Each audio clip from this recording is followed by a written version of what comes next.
A philosopher died 2,000 years ago, and we're still arguing about whether you can cross a room.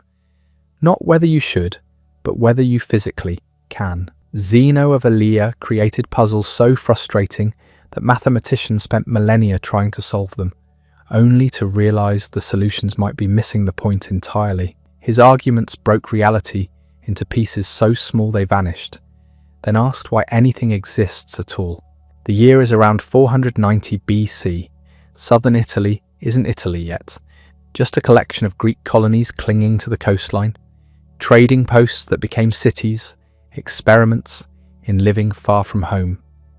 Elea sits on the western coast, below what will one day be Naples, a town small enough that everyone knows everyone, but connected enough to the wider Greek world that ideas flow through like trade goods. This is where Zeno is born, the son of Teleotagoras, a name we know only because ancient writers bothered to record it. Everything else about his childhood is speculation, gaps in the historical record that will never be filled. What we do know is that Elea had something most Greek colonies didn't: a philosopher who would change how people thought about thinking itself.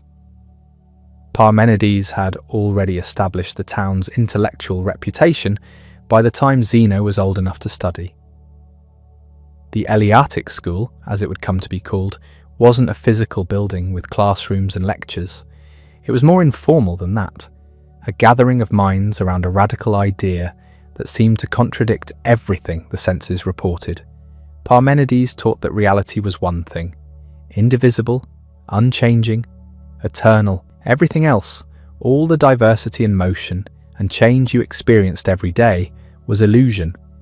Being was, non-being wasn't. Change required non-being, so change was impossible. Try selling that idea to someone walking through a marketplace. The fish are rotting, the fruit is ripening, the sun is moving across the sky. Change is everywhere. But Parmenides insisted it was all appearance, all misinterpretation of something deeper and stranger than human senses could grasp. Most people would have dismissed this as the kind of nonsense philosophers say to sound clever. Zeno didn't dismiss it. He became Parmenides' student, then his friend. Possibly more than that, if Plato's gossip is accurate. The relationship between them was close enough that later writers called Zeno the adopted son of Parmenides, though whether that was legal adoption or just affectionate description is unclear. Here's what made Zeno different from his teacher. Parmenides had stated his philosophy, explained it, tried to help people understand why reality must be one unchanging thing. Zeno didn't bother with explanation. He went on the attack. If you think multiple things exist, prove it. If you think motion happens, demonstrate it. And then he'd systematically destroy whatever proof you offered, showing how it led to contradictions so absurd you'd have to abandon your position. This was new. Previous philosophers had described their worldviews, built systems of thought, offered wisdom. Zeno built logical traps, arguments designed to catch you no matter which way you turned. Aristotle would later call him the inventor of dialectic, the art of argument through contradiction. Whether Zeno actually invented it or just perfected it is debatable, but his approach was revolutionary. He took the tools of logic and sharpened them into weapons. The goal wasn't to convince you that Parmenides was right. The goal was to prove that you were wrong, that your common sense beliefs about reality led to impossible conclusions. If your philosophy contradicted itself, maybe you should reconsider it. Maybe Parmenides had a point. Zeno wrote one book. Just one, probably sometime in the 460s BC when he was still young. We don't have it. Not a single complete copy survived. Everything we know about his arguments comes second-hand, filtered through other philosophers who quoted him, responded to him, or tried to refute him. Plato mentions the book in his dialogue Parmenides, describing how it was stolen from Zeno and published without his permission, which, if true, means Zeno accidentally became famous. The book apparently contained 40 paradoxes about the continuum, 40 different arguments showing why plurality and motion led to contradictions. Most are lost. We have maybe 4 or 5 described in enough detail to reconstruct them. That's it. That's what remains of a work that would influence mathematics and philosophy for 2 millennia. The paradoxes fell into 2 categories: arguments against plurality and arguments against motion. The plurality arguments tried to show that if multiple things exist, contradictions arise immediately. Take any object and ask yourself, can it be divided? If yes, you can keep dividing it forever, which means it's made of infinite parts, which means it has infinite size, but it's clearly finite, so that's a contradiction. If no, it can't be divided, then you've reached some smallest possible piece, some indivisible unit. But if this unit has any size at all, it can be divided in half. If it has no size, it's nothing. And infinite nothings added together make nothing, not the finite object you started with. Either way, you lose.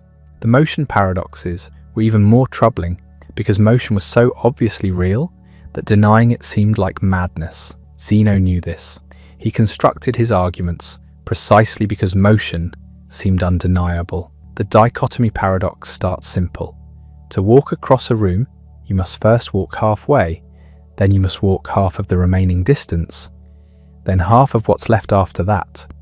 You're always covering half the remaining space, which means you never actually complete the journey because there's always another halfway point ahead. An infinite number of halfway points, in fact. How do you complete an infinite number of tasks? You don't. Motion is impossible. Stand up right now and walk across the room. You just did the impossible, according to Zeno. You completed an infinite number of tasks in finite time. The paradox isn't that motion looks impossible. The paradox is that motion happens constantly while also being logically impossible.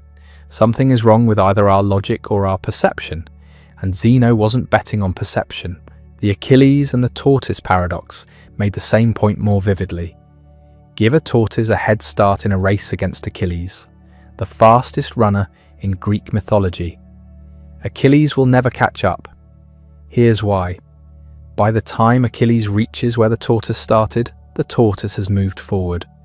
By the time Achilles reaches that new position, the tortoise has moved again. This continues forever. Achilles keeps getting closer, but never actually catches the tortoise because there's always a gap, however small, and the tortoise fills that gap before Achilles can close it. The gap shrinks towards zero, but never reaches it. Watch a race between a human and a tortoise.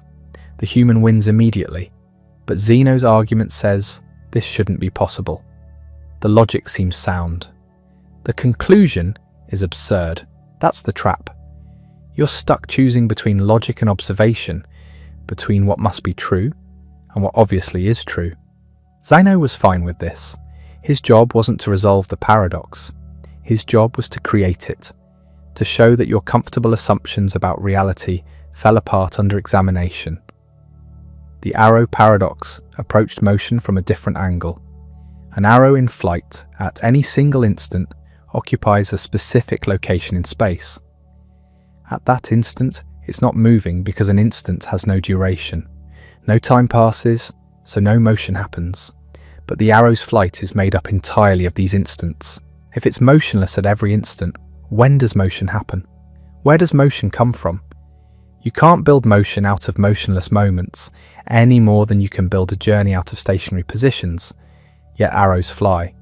Constantly. These weren't just clever word games. Zeno was exposing something genuinely strange about how we think about space, time, and infinity.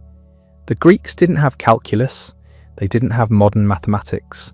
They had geometry and logic and observation. When those tools led to contradictions, they couldn't just calculate their way out. They had to think harder about what the contradictions meant, what they revealed about the structure of reality. Zeno forced that thinking, whether people wanted it or not. The response to his paradoxes tells you everything about how unsettling they were. Aristotle took them seriously enough to write about them extensively, though he called them fallacies. He tried to refute them by distinguishing between potential infinity and actual infinity. You don't need to complete an infinite number of tasks to cross the room, Aristotle argued. You just need to complete a task that can be divided infinitely, which is different. The distance exists as a whole. The divisions are potential, not actual. This satisfied some people. It didn't solve the paradox so much as reframe it, but reframing sometimes counts as progress. Plato had a different reaction.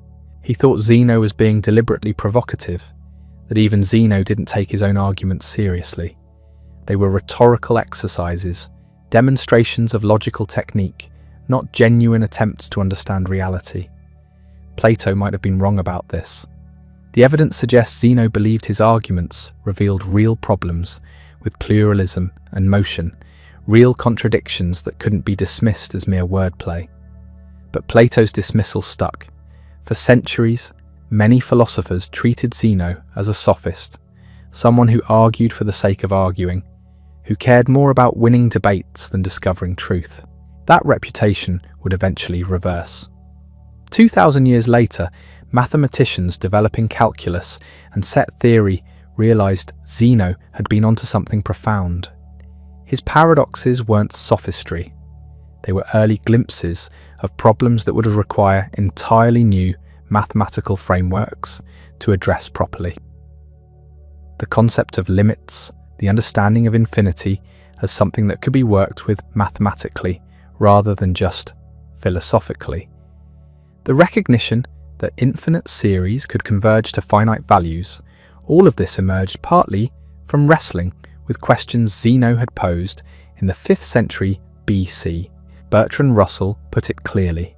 After 2,000 years of refutation, Zeno's sophisms were reinstated and made the foundation of a mathematical renaissance. That's not because Zeno was right in any simple sense. His conclusions were wrong. Motion happens, plurality exists. But his arguments revealed deep conceptual problems that couldn't be solved by just asserting the obvious. They required new ways of thinking about continuity, infinity, and the relationship between mathematics and physical reality. But we're getting ahead of ourselves. In the 460s BC, Zeno was a young man in Elea, writing a book that would be stolen and published, that would make him famous in Athens, that would provoke responses from the greatest philosophers of the ancient world. He didn't know any of this yet. He was just trying to defend his teacher's strange philosophy, using logic as a weapon against common sense. The fact that this weapon would still be sharp 2 millennia later, that it would help birth modern mathematics, that it would never quite be defeated or fully understood, none of that was predictable. What happened next in Zeno's life is murkier. The sources conflict, the timeline gets fuzzy, and we're left piecing together fragments. But at some point, probably around 450 BC, Zeno left Elea. He went to Athens with Parmenides, carrying his book, ready to meet the philosophers who would become his critics and eventually his immortalizers. Athens in 450 BC was nothing like Elea. The city sprawled across hills and valleys, dominated by the Acropolis, with its gleaming temples still under construction. The Parthenon wouldn't be finished for another decade, but already the city radiated power and confidence. This was the center of the Greek world, where democracy was being invented, where art and philosophy flourished in ways no other city could match. Zeno and Parmenides arrived as foreigners, outsiders from a distant colony in Italy. But they weren't nobodies. Parmenides had a reputation that preceded him. His poem about the nature of being had circulated among intellectuals. People knew his arguments, even if they disagreed with them. And Zeno's book, the one that had been stolen and published, had made its way to Athens before he did. Plato gives us our only detailed account of this visit in his dialogue Parmenides. Whether the encounter he describes actually happened is questionable. Plato was writing decades later, creating a dramatic philosophical conversation that served his own purposes.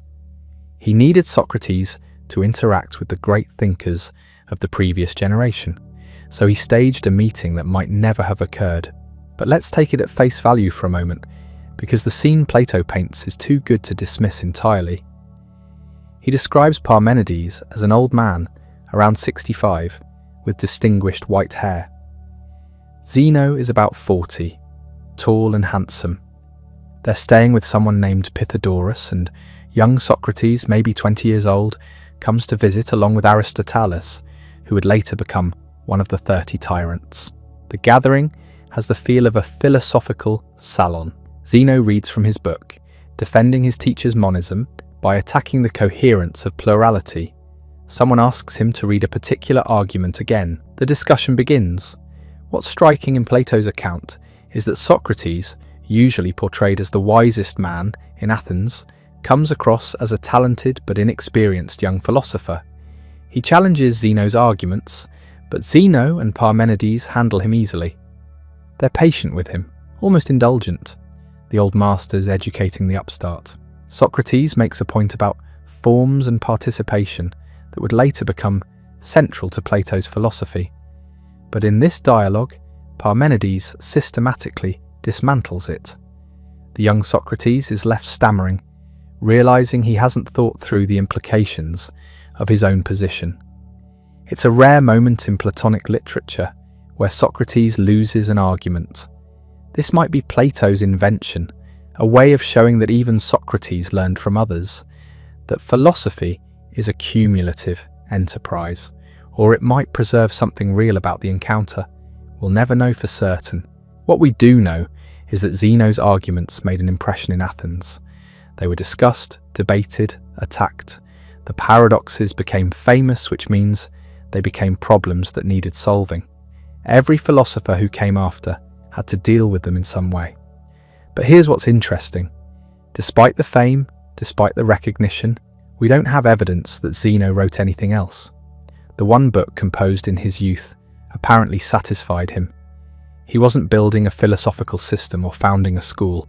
He'd made his point. The paradoxes existed. Let others wrestle with them. This is unusual for a philosopher. Most ancient thinkers who gained recognition kept writing, kept developing their ideas. Zeno seems to have stopped. Maybe he felt he'd said what needed saying. Maybe he lost interest. Maybe there were practical reasons we don't know about. The timeline gets fuzzy after the Athens visit. We don't know how long Zeno stayed or when he returned to Elea. We don't know if he made other trips or remained in southern Italy. The sources go quiet on his activities for years. Then the story picks up again with his death, and the death is dramatic enough to have generated multiple conflicting accounts. This is usually a sign that nobody really knew what happened, and people filled the gaps with legend. The most common version comes from Diogenes Laertius, writing in the 3rd century AD, 700 years after the fact. According to Diogenes, Zeno was involved in a plot to overthrow Nearchus, the tyrant of Elea. The plot was discovered. Zeno was arrested and tortured to reveal the names of his co-conspirators. He refused. Instead, he asked to whisper the names privately to Nearchus. When the tyrant leaned close, Zeno bit his ear and wouldn't let go until he was stabbed to death. It's a good story. It fits the ancient ideal of the philosopher who values truth and loyalty above life. But the details vary wildly across sources. Some say Zeno bit off his own tongue and spit it at the tyrant. Others say he bit the tyrant's nose instead of his ear. One account has him revealing the names of the tyrant's own friends as conspirators, turning the torture session into revenge. The variations suggest embellishment. The core might be true. Zeno probably did die around 430 BC, probably in Elea, possibly in circumstances related to political resistance, but the specific details have been lost to time and replaced with the kind of heroic narrative that ancient writers loved. What matters more than the exact circumstances is what the story reveals about how Zeno was remembered. He wasn't just a clever arguer or a defender of his teacher's strange philosophy. He was seen as someone of principle, someone willing to die rather than betray his commitments. This fits with what we know about Eleatic philosophy more broadly. Parmenides and his followers weren't just playing intellectual games. They believed their arguments revealed truths about reality that contradicted common sense, but were logically necessary. That kind of commitment, the willingness to follow logic wherever it leads, even when it leads somewhere absurd, requires a certain temperament. Zeno had that temperament. His paradoxes weren't attempts to confuse or to show off his cleverness, though they certainly demonstrated cleverness. They were serious arguments meant to establish serious conclusions. The fact that the conclusions seemed impossible didn't make them wrong. It made common sense suspect. This is worth sitting with for a moment.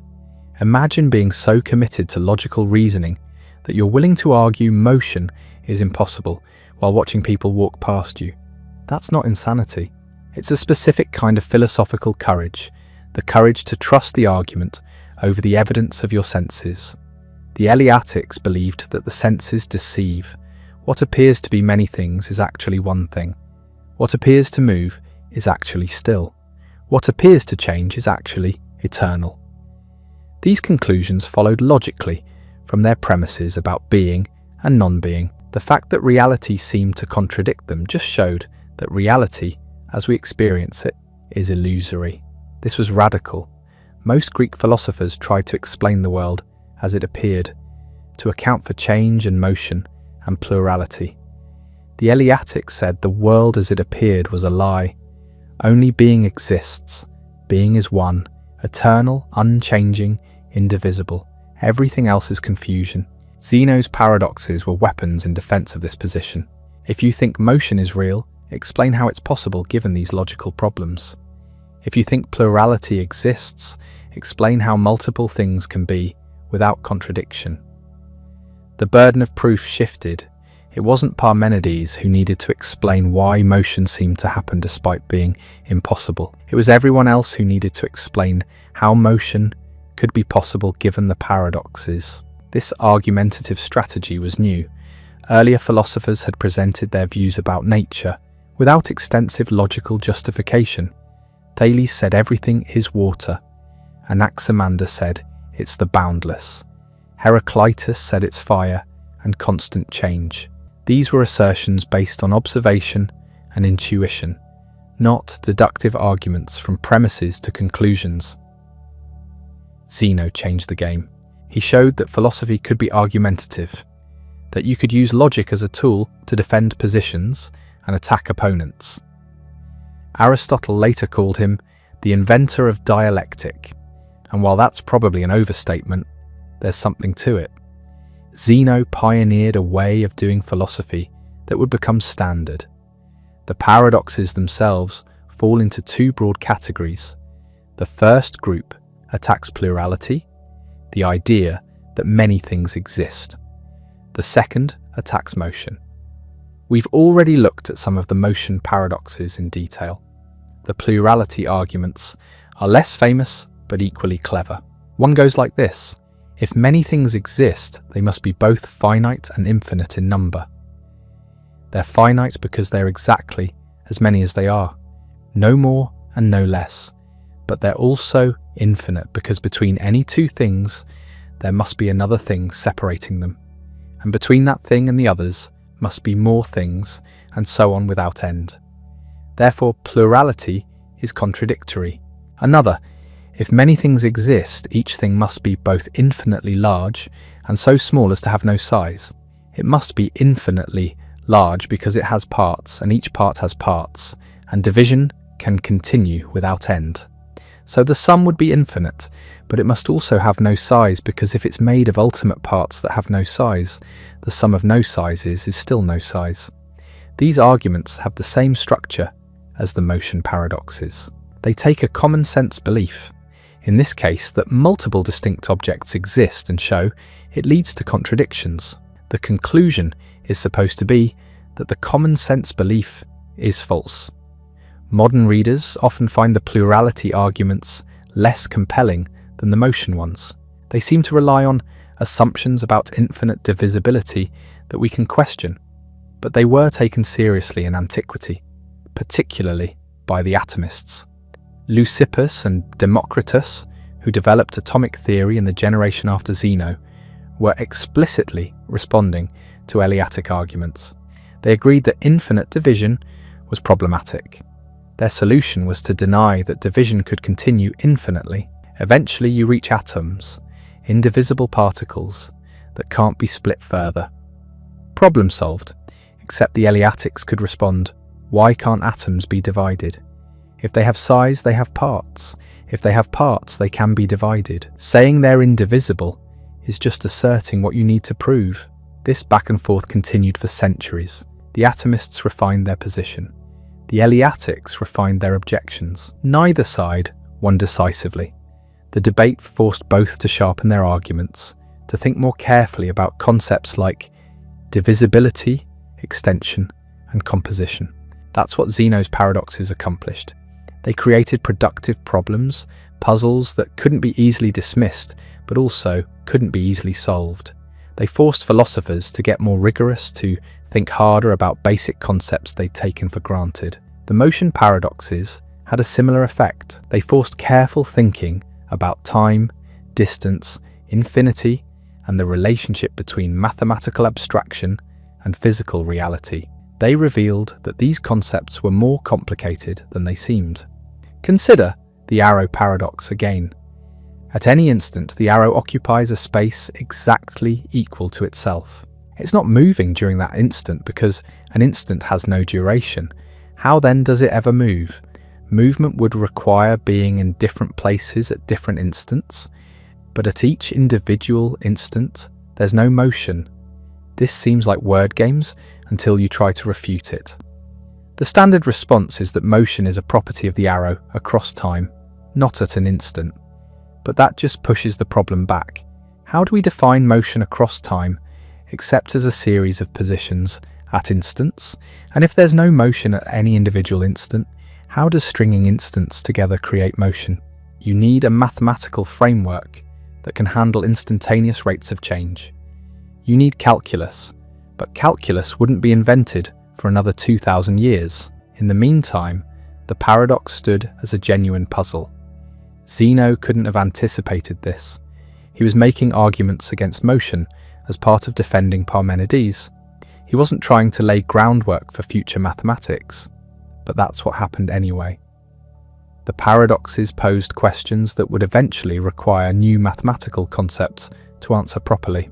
This is why Bertrand Russell praised Zeno so highly. The paradoxes weren't sophistry. They were genuine insights into problems with our basic concepts of space, time, and motion. The fact that ancient Greeks couldn't solve them wasn't a failure of intelligence. It was a lack of the right tools. When those tools were eventually developed, they vindicated Zeno's intuition that something deep and difficult was going on. But we're still in the 5th century BC. Calculus is unimaginably far in the future. Zeno is dead, killed for political resistance or philosophical obstinacy, depending on which story you believe. His book has been stolen and published.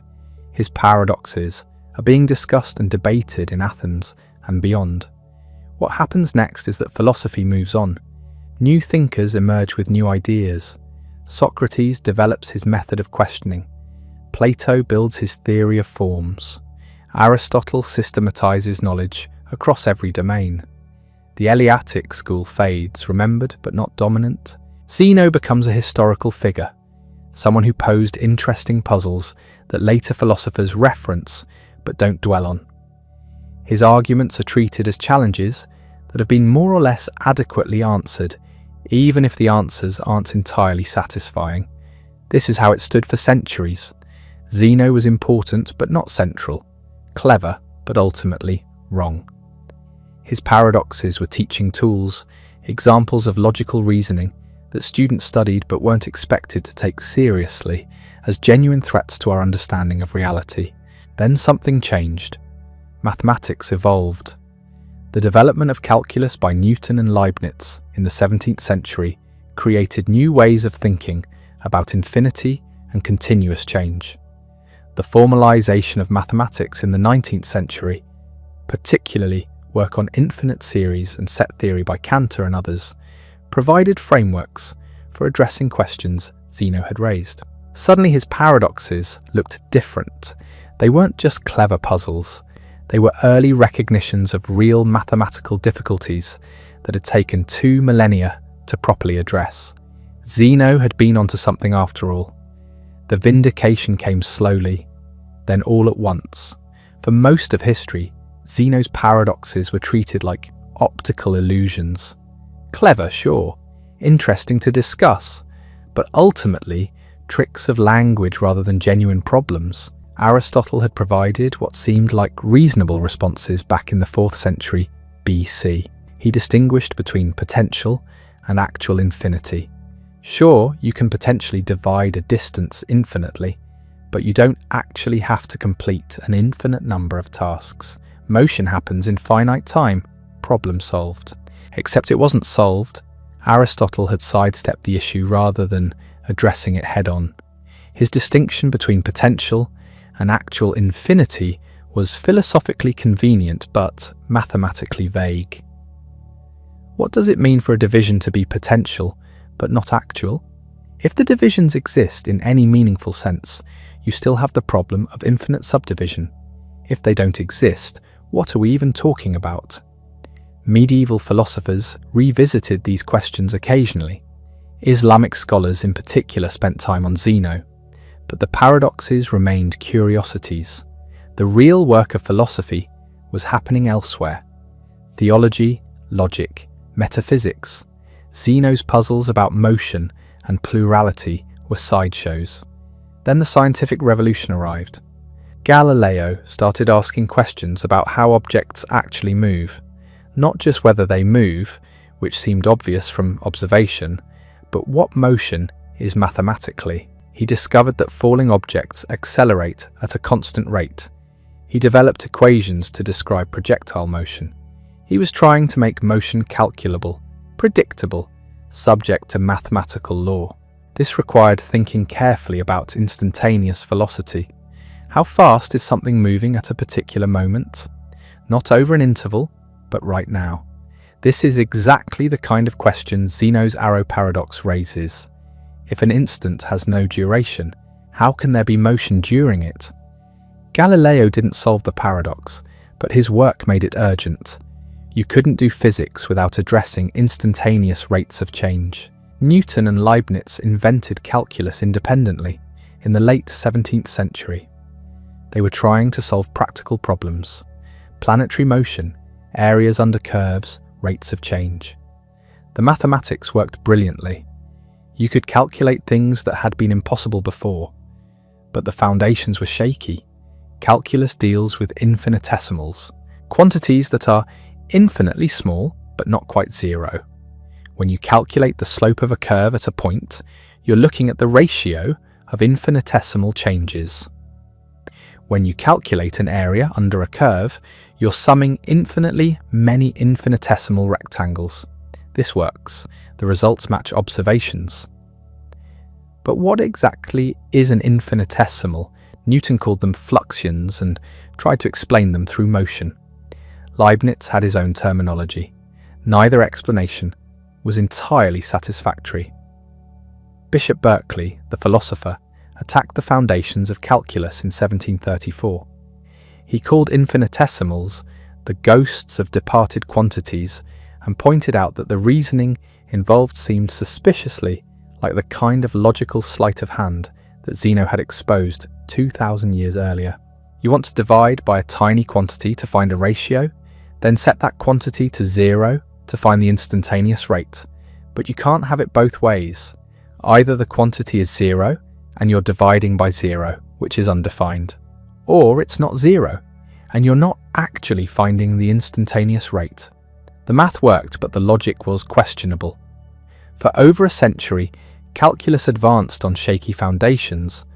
Mathematicians used it because it produced correct results. Engineers applied it to build bridges and predict trajectories. But the theoretical justification remained murky. People were doing mathematics that worked while not fully understanding why it worked. The 19th century brought rigor. Augustin Louis Cauchy developed the theory of limits. Instead of talking about infinitesimals, you could talk about getting arbitrarily close to a value. The limit of a function, as x approaches some value, is what the function approaches, even if it never quite gets there. This avoided the need for infinitesimals while preserving the computational power of calculus. Carl Weierstrass refined this further with his epsilon delta definition of limits. Suddenly calculus had a firm logical foundation. You could prove theorems rather than just computing results. The subject became rigorous. And here's the crucial point. The framework that made calculus rigorous was addressing exactly the problem Zeno had identified.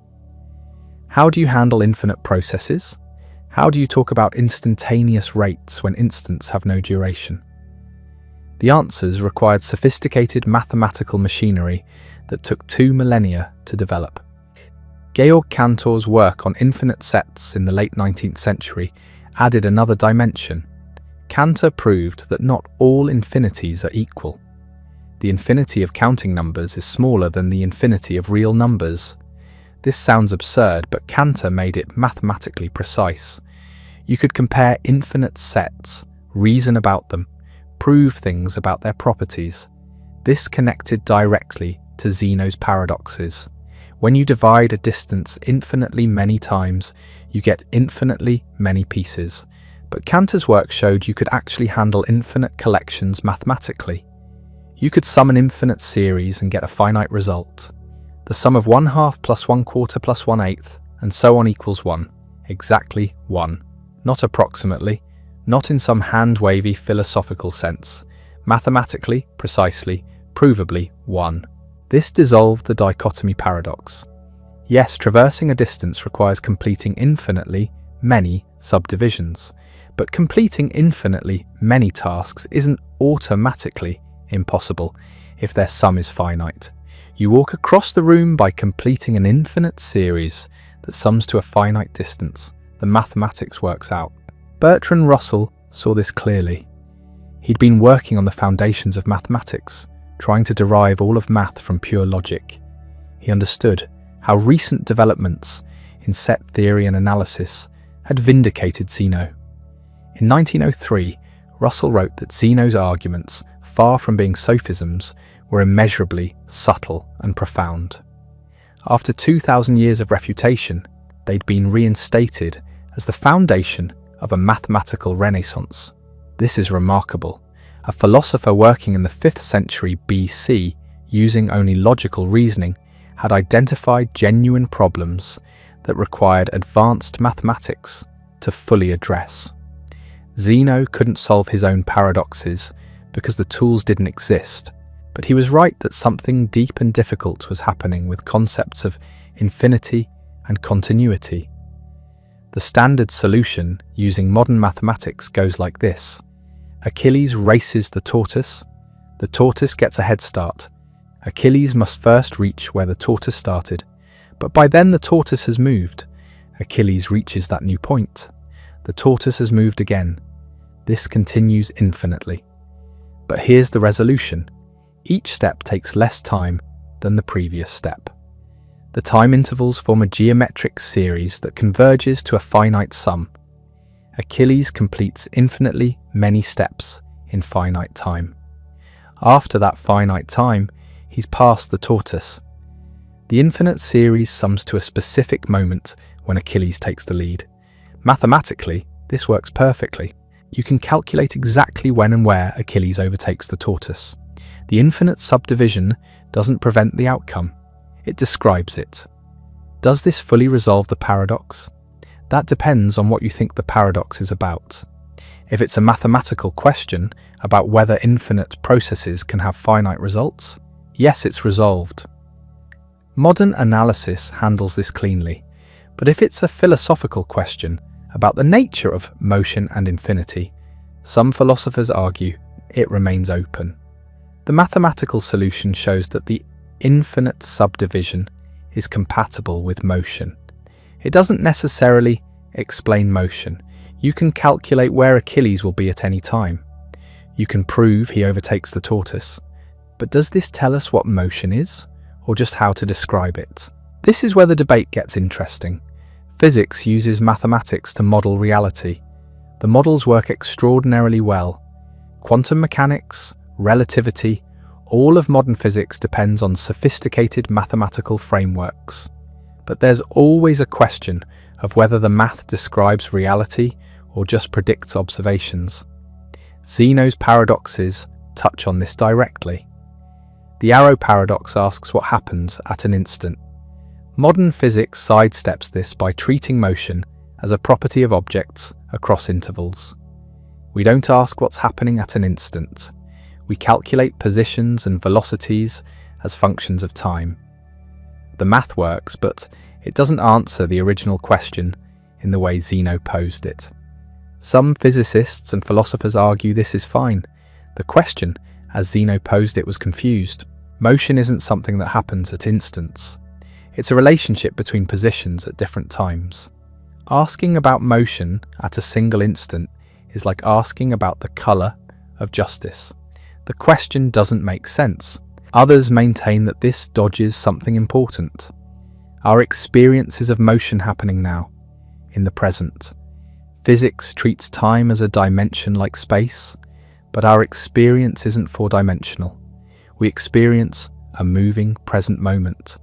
How does that work if motion is just a relationship between different times? Quantum mechanics adds another wrinkle. At quantum scales, particles don't have definite positions until measured. The arrow paradox assumes the arrow occupies a specific place at each instant. Quantum mechanics suggests this assumption breaks down. Particles exist in superposition, spread across multiple possible locations until observation collapses the wave function. Does this resolve Zeno's paradox or deepen it? You could argue that quantum mechanics shows Zeno was right to be skeptical of our intuitive notions of objects occupying definite places. The arrow doesn't have a precise location at each instant, so the paradox's assumption is wrong and there's no paradox. Or you could argue that quantum mechanics makes things weirder. Now we have motion, but the objects moving don't have definite positions. That's not solving the paradox. That's replacing it with something even more paradoxical. Special relativity contributes its own complications.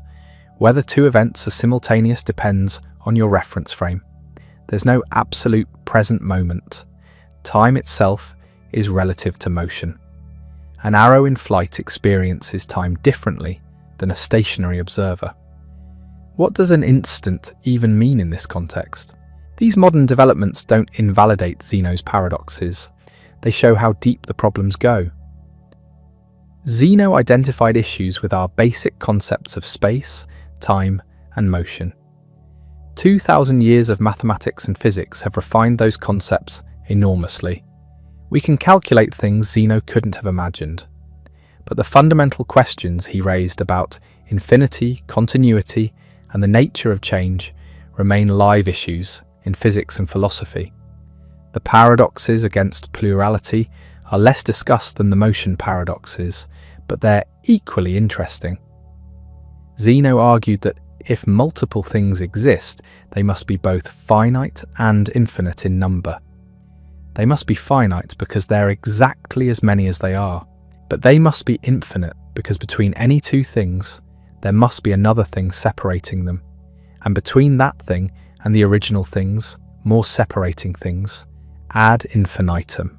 This argument seems less compelling than the motion paradoxes.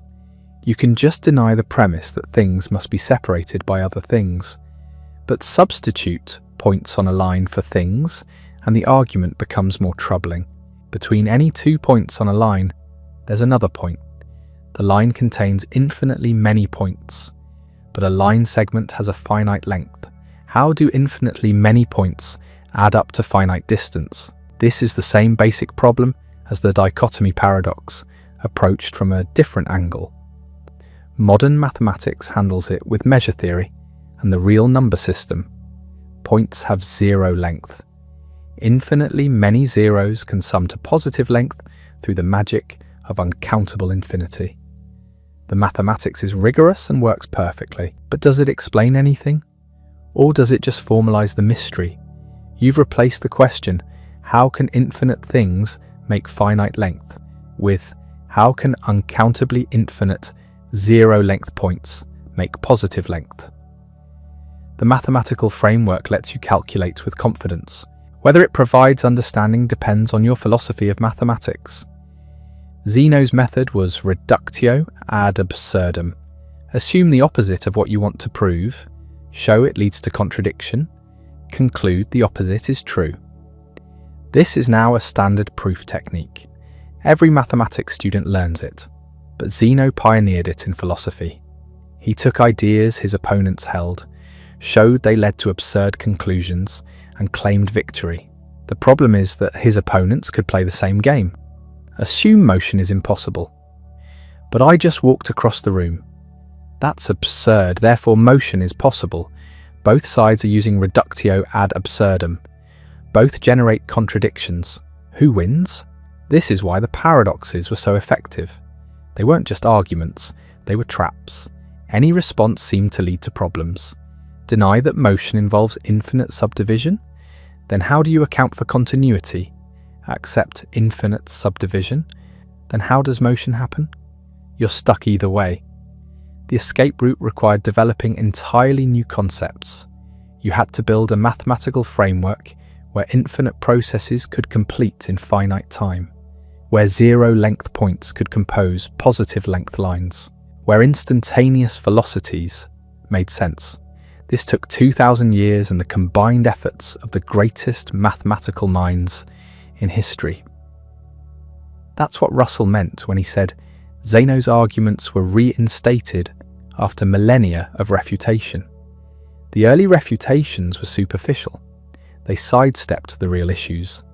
Only when mathematics became sophisticated enough to directly address the problems Zeno identified could anyone claim to have actually solved them. And even then, the solution is mathematical rather than metaphysical. We can calculate with infinity now. We can prove theorems about infinite series and uncountable sets. We can model motion mathematically with precision. But have we explained what infinity is? What continuity is? What motion is? Maybe those aren't the right questions. Maybe asking for explanations beyond mathematical descriptions is asking for too much. This is a live debate in philosophy of mathematics and philosophy of science. Are mathematical models descriptions of reality or just predictive tools? When we say the real numbers model the continuum, are we discovering something about reality or inventing a useful fiction?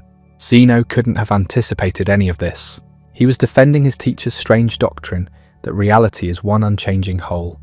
He created paradoxes to embarrass opponents who believed in plurality and motion. The paradoxes worked too well. They revealed genuine problems that would haunt mathematics and philosophy for millennia. That's the irony of Zeno's legacy. He created these paradoxes to defend Parmenides, to prove that motion and plurality were illusions. Instead, he sparked a mathematical revolution that gave us the tools to describe motion with incredible precision. He wanted to show reality was static and unchanging. He ended up revealing just how complex and subtle change actually is. The historical Zeno is almost invisible to us now. We have none of his original writings. Everything comes filtered through later authors who had their own agendas. Plato portrays him in the dialogue Parmenides, where a young Socrates meets the older philosophers. But scholars debate whether this meeting ever actually happened, or if Plato invented it for dramatic effect. What we do know comes from fragments and second-hand reports. Zeno was from Elea, a Greek colony in southern Italy. He was born around 490 BC. He studied with Parmenides and became his most devoted defender. The two travelled to Athens together when Zeno was around 40 years old. His book of paradoxes was already famous by then. Plato suggests there was a romantic relationship between Parmenides and Zeno. This wouldn't have been scandalous by Greek standards. Older men mentoring younger men often involved romantic elements. Whether true or not, it shows how closely associated the two were in ancient minds. Zeno wasn't just Parmenides' student, he was his protégé, his defender, his champion. The paradoxes were meant as weapons in philosophical combat. Parmenides had argued that reality is one unchanging whole. His opponents mocked this. Common sense says we see many things, and they move and change. Parmenides must be crazy or stupid. Zeno struck back. Fine, you believe in plurality and motion. Let me show you the absurdities that follow from your beliefs. You think there are many things, then each thing must be both finite and infinite. You think things move, then Achilles can never catch a tortoise. Your common sense leads to contradictions worse than anything Parmenides claimed. It was brilliant strategy. Instead of defending Parmenides directly, attack the alternatives. Show that the obvious view is actually incoherent. Force your opponents to either accept Parmenides or live with contradictions. Did Zeno actually believe motion was impossible? Probably not in any simple sense. He could see people walking around. He wasn't delusional, but he believed that philosophical analysis revealed problems with our naive understanding of motion. The appearances deceive us. Reality underneath is different from what we observe. This distinction between appearance and reality runs through Greek philosophy. Plato would later develop it into his theory of forms. What we see are mere shadows of true reality. Zeno was making a similar move, though his conclusions differed from Plato's. The paradoxes weren't meant to convince through positive argument. They were meant to create aporia, a state of puzzlement where you can't see your way forward. Your beliefs lead to contradiction. You must abandon something you thought was obvious. But what? And how do you rebuild? This technique became central to philosophy. Socrates would use it constantly, questioning people until they contradicted themselves. The goal wasn't to provide answers, but to show that the obvious answers don't work. Wisdom begins with recognizing your ignorance. Zeno pioneered this approach. Before him, philosophers mostly presented their own positive views about reality. Thales said everything is water. Heraclitus said everything is fire. Pythagoras said everything is number. These were bold claims, but they weren't arguments in our sense. Zeno changed the game. He constructed explicit arguments with premises and conclusions. He showed how accepting certain premises forces you to accept certain conclusions. He turned philosophy into a discipline where you had to defend your views against attack. Aristotle called him the inventor of dialectic. That's the method of argument through question and answer, through examining implications and contradictions. It became the core method of ancient philosophy. Plato's dialogues showcase it constantly. Medieval scholastics perfected it into elaborate disputations. Modern philosophy still uses it, though the style has changed. All this from a man defending a view almost nobody accepts. Parmenides' strict monism, the idea that only one thing exists and nothing changes, found few followers. Even Plato rejected it. Yet Zeno's defense of it created tools everyone used. His death, like much of his life, comes to us through uncertain reports. The most dramatic version says he participated in a plot against the tyrant Zeno of Elea. When captured, he refused to name his co-conspirators. Instead, he asked to whisper the names to the tyrant privately. When Nearchus leaned in, Zeno bit his ear and wouldn't let go until guards killed him. It's a great story. Defiant philosopher dying to protect his friends. But is it true? We can't know. Other versions say he bit off his own tongue and spat it at the tyrant, or that he named the tyrant's own friends as conspirators, getting them killed too, or that none of this happened and he died peacefully. What matters is that ancient writers portrayed him as a man of principle, willing to die for his beliefs. Whether the specific details are accurate, this image shaped how later generations understood him. Not just a clever arguer, but someone who put his life on the line for what he thought was right. The paradoxes survived him. They were too interesting, too challenging to forget. Every generation of philosophers had to grapple with them. Some dismissed them as sophistry. Others saw them as genuine problems requiring serious solutions. Aristotle took them seriously, but thought he could refute them. His key move was distinguishing between potential and actual infinity. The divisions in space are potentially infinite, meaning you can always divide further. But they're not actually infinite, meaning there's no completed infinite collection. This let Aristotle say that motion involves passing through potentially infinite divisions without requiring completion of an actually infinite task. You don't have to perform infinitely many actions. You perform one action, moving from start to finish, which potentially contains infinite subdivisions. Does this work? It depends on what you mean by work. Aristotle's distinction is genuine and important. Potential and actual infinity are different, but does the distinction really solve the paradox? You still have to pass through all those points, potentially infinite or not. How does that happen? Medieval philosophers debated Zeno endlessly. They had inherited both Aristotle's physics and Christian theology, which added new wrinkles. God is eternal and unchanging. Does that make reality ultimately static like Parmenides claimed? Or does God create a world that genuinely changes? Thomas Aquinas and others tried to reconcile Aristotle with Christianity. They used Aristotle's potential-actual distinction, but modified it to fit theological needs. God actualizes potentials. Motion is the actualization of potential being. The paradoxes get absorbed into this larger framework. But the framework didn't really solve the paradoxes. It provided a vocabulary for discussing them. You could talk about potentiality and actuality, about substance and accident, about matter and form. This let you say sophisticated things about motion and change. Whether you'd addressed Zeno's core challenges remained debatable. Then came the scientific revolution. Galileo, Descartes, Newton. They needed a new mathematics of motion to describe falling bodies, planetary orbits, projectiles. The old Aristotelian framework wasn't up to the task. Newton and Leibniz independently developed calculus. This was the tool that finally seemed to handle infinite processes rigorously. You could talk about instantaneous velocities, about infinite series converging to finite sums, about continuous change described by differential equations. The mathematics worked spectacularly.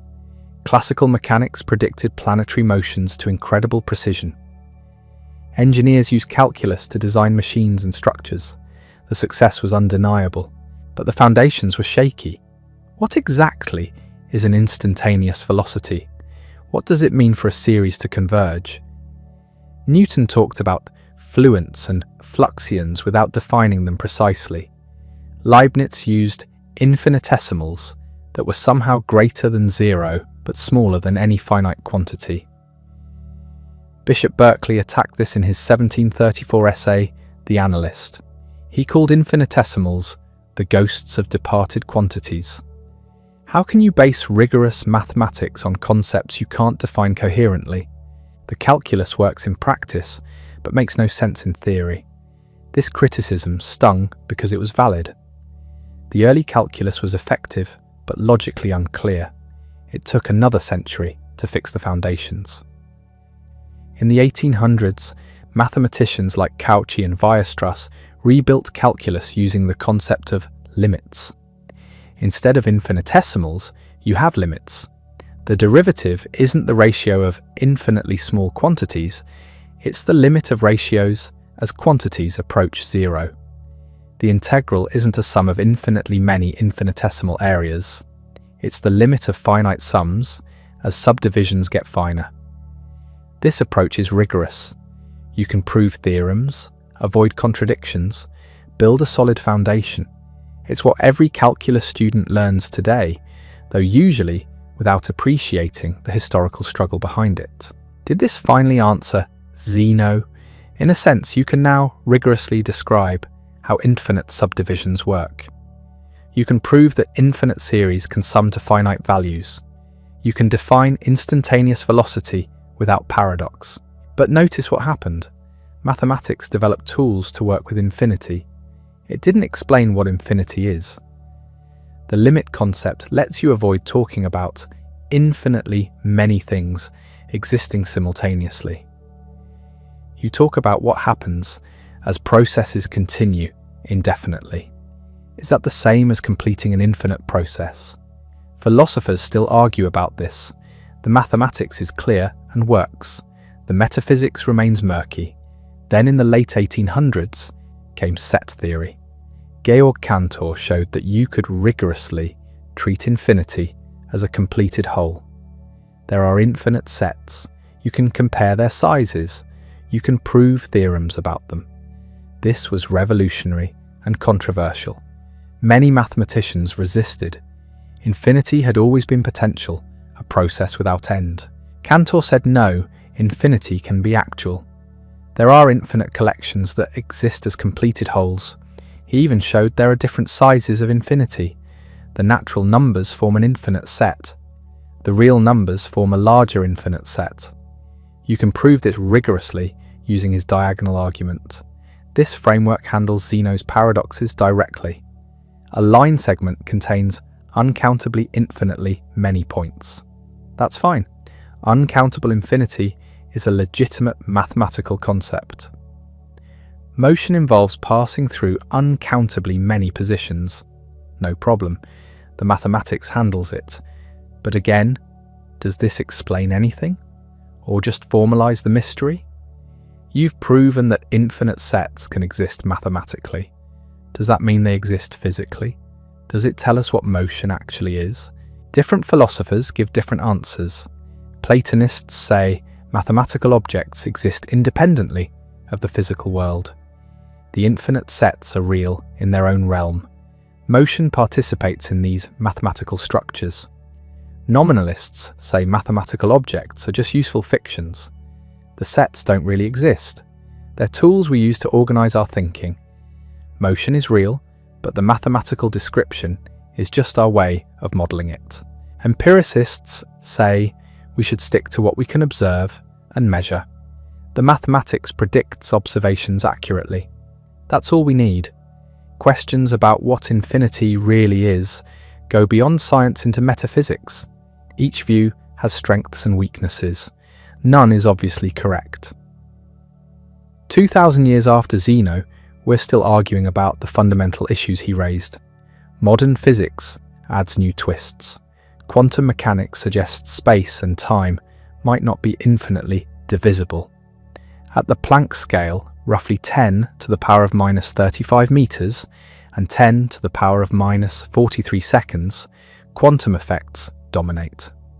Below these scales, our usual concepts of space and time may break down. Some physicists speculate that space-time is fundamentally discrete, like pixels on a screen. If so, Zeno's paradoxes might not apply. You can't subdivide indefinitely if there's a smallest possible length. But this is speculative. We don't have a complete theory of quantum gravity. We don't know for sure whether space and time are continuous or discrete at the deepest level. It's an open question in fundamental physics. Relativity adds its own complications. In special relativity, different observers disagree about simultaneity. What's happening now depends on your reference frame. In general relativity, space-time is curved by matter and energy. The geometry itself is dynamic. How do Zeno's paradoxes fare in relativistic space-time? The mathematics handles it, but the conceptual puzzles remain. What does it mean to move through a continuum when the continuum structure depends on your motion? These aren't just abstract questions. They touch on the deepest issues in physics. What is space? What is time? Are they fundamental or emergent? Do they exist independently or only in relation to matter and motion? Zeno couldn't have imagined quantum mechanics or relativity, but his paradoxes forced us to think carefully about space, time, and motion. They showed that our intuitive understanding is incomplete. They demanded precise analysis. That's why they still matter. Not because Zeno was right about motion being impossible, he wasn't, but because he identified genuine problems that required genuine solutions. He showed that obvious things aren't always simple once you examine them closely. The history of responses to Zeno reveals something fascinating. Every era thinks it's finally solved the paradoxes, and every era discovers new depths to the problems. Aristotle thought he'd settled everything. Motion is possible because infinity is potential, not actual. You never complete an infinite series. You just keep going. Problem solved. Except it wasn't. Because Aristotle's solution doesn't really address the core issue. Saying infinity is potential rather than actual just relabels the puzzle. It doesn't explain how you traverse a continuum. It doesn't tell us what motion fundamentally is. Medieval philosophers tried different approaches. Some followed Aristotle. Others proposed that space and time are discrete, made of indivisible atoms. If there's a smallest distance, you can't subdivide forever. The paradoxes dissolve, but this creates new problems. If space is made of discrete chunks, what determines their size? Why that size and not another? And how does motion work when you're jumping from one discrete location to the next? The 17th century brought calculus and new optimism. Newton and Leibniz could handle infinite series mathematically. You could sum them, analyze them, use them to describe motion precisely. The mathematics worked beautifully. Physics advanced rapidly. Yet philosophers noticed something odd. The mathematical success didn't eliminate the conceptual puzzle. You could calculate where Achilles catches the tortoise. You couldn't explain what's actually happening when he traverses infinitely many points. George Berkeley, an 18th century philosopher, attacked calculus on exactly these grounds. He called infinitesimals ghosts of departed quantities. How can something be infinitely small but not zero? It's incoherent, he argued. The mathematics might work, but it's based on logical nonsense. Berkeley had a point. The foundations of calculus were shaky for over a century. Mathematicians used infinitesimals successfully, without really understanding what they were or why they worked. It was effective magic. The 19th century brought rigor. Weierstrass reformulated calculus using limits. No more infinitesimals. Just ordinary numbers approaching other numbers. Cantor developed set theory, giving infinity a solid mathematical foundation. Dedekind constructed the real numbers rigorously from rational numbers.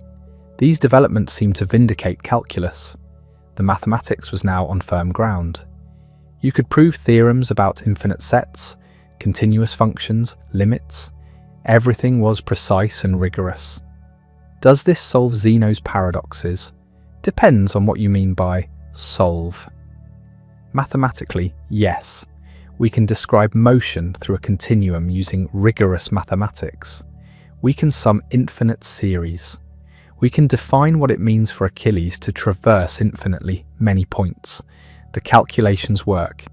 The predictions match observations. Philosophically, that's less clear. Bertrand Russell thought the mathematical progress vindicated Zeno. Not because Zeno was right about motion being impossible, but because Zeno identified real problems that required sophisticated mathematics to address. Russell praised Zeno as a genius ahead of his time. Other philosophers disagree. They argue that mathematical formalism doesn't explain physical reality. Proving that infinite sets can exist mathematically doesn't prove they exist physically. Showing how to sum an infinite series doesn't explain what's happening when you actually move. This gets to a deeper question about the relationship between mathematics and reality. Is mathematics discovered or invented? Does it describe the world or just organize our thoughts about the world? When we use infinite sets to model motion, are we discovering facts about motion or imposing mathematical structures onto physical processes? Platonists say mathematics exists independently. Mathematical objects are real in their own right. Physical reality participates in or approximates these mathematical structures. When we use calculus to describe motion, we're discovering genuine mathematical facts about how motion works.